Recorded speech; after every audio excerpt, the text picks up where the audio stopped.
श्री स्वामी समर्थ. जय जय स्वामी समर्थ. मित्र हो, कधी तुमच्यासोबत असं घडले का? तुम्ही रस्त्याने चालला आहात, ऑफिसचं काम करत आहात किंवा स्वयंपाकघरात व्यग्र आहात.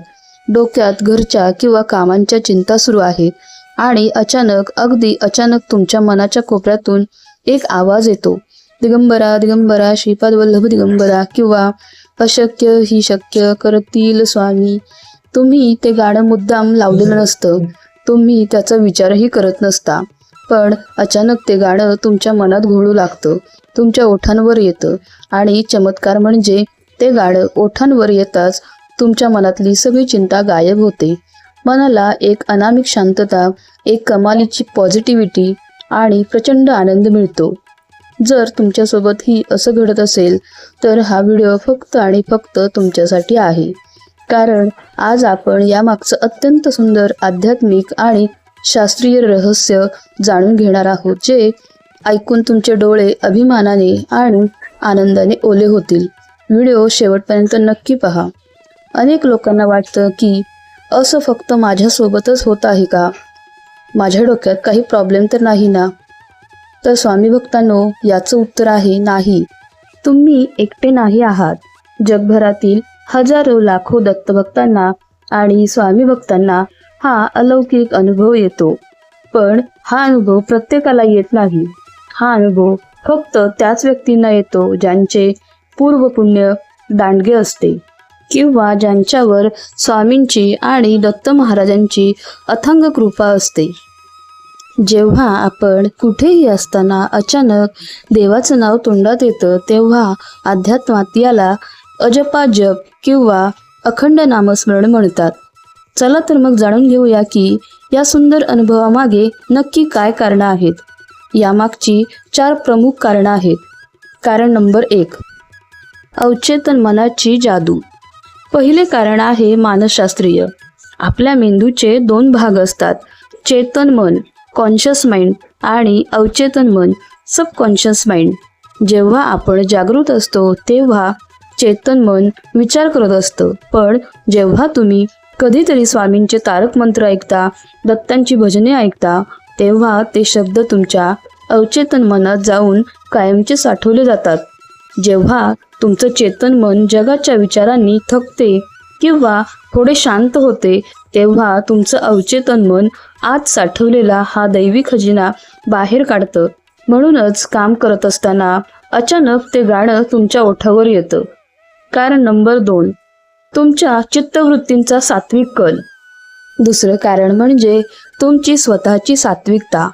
आजच्या काळात जिथे लोक गाणी, वाद किंवा नकारात्मक विचार मनात घोळवत असतात, तिथे तुम्ही तुमच्या मनात स्वामींची गाणी येतात.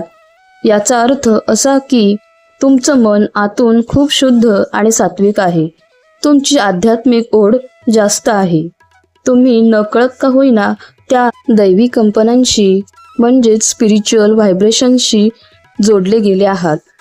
कारण नंबर 3, भिवू नकोस, मी तुझ्या पाठीशी आहे, हा स्वामींचा संकेत. आता येऊया या सर्वात महत्त्वाच्या आणि भावूक कारणाकडे. स्वामी भक्तांनो, जेव्हा आपण आयुष्यात एखाद्या तणावातून जात असतो किंवा खूप विचार करत असतो, तेव्हा अचानक अशक्य ही शक्य करतील स्वामी हे गाणं मनात येणं हा स्वामींचा थेट संकेत असतो. स्वामी महाराज तुम्हाला त्या गाण्याच्या माध्यमातून सांगत असतात की मुला, तू ज्या गोष्टीचा विचार करतोयस ती चिंता सोडून दे. मी तुझ्या पाठीशी उभा आहे. तुझ्यासाठी जे अशक्य आहे ते मी शक्य करून दाखवेन. हा दत्त महाराजांचा आणि स्वामींचा तुम्हाला दिलेला आशीर्वाद असतो. कारण नंबर 4, आत्म्याचे शुद्धीकरण आणि मानसिक शांतता. ज्याप्रमाणे आपण शरीर स्वच्छ ठेवण्यासाठी आंघोळ करतो, त्याचप्रमाणे मन स्वच्छ करण्यासाठी नामस्मरणाची गरज असते. जेव्हा तुमच्या मनात हे गाणे घोळते आणि तुम्हाला पॉझिटिव्ह वाटतं, तेव्हा समजून घ्या की तुमच्या आत्म्याचे शुद्धीकरण, प्युरिफिकेशन होत आहे. ती गाणी तुमच्या मनातील सगळी नकारात्मक ऊर्जा, भीती आणि ताणतणाव खेचून घेतात आणि तिथे शांततेचा दिवा पेटवतात. मित्रांनो, आता तुम्हाला समजलं असेल की हा किती भाग्यवान अनुभव आहे. पण जेव्हा जेव्हा तुमच्यासोबत असं घडेल तेव्हा तुम्ही काय केलं पाहिजे? पहिली गोष्ट, ते गाणं मध्येच थांबवू नका. जर तुम्ही ऑफिसमध्ये असाल किंवा कुठे बाहेर असाल तर मनातल्या मनात ते गाणं पूर्ण गुणगुणा, त्याचा आनंद घ्या. दुसरी गोष्ट, मनातल्या मनात स्वामींचे आभार माना. म्हणा की स्वामीराया, तुमची आठवण आली, धन्यवाद, तुमचे लक्ष माझ्यावर आहे, यासाठी मी कृतज्ञ आहे. तिसरी गोष्ट, त्या क्षणी एक दीर्घ श्वास घ्या आणि मनाला सांगा की जर स्वामी माझ्या पाठीशी आहेत तर जगातली कोणतीही अडचण मला हरवू शकत नाही. तर स्वामी भक्तांनो, कसा वाटला हा व्हिडिओ?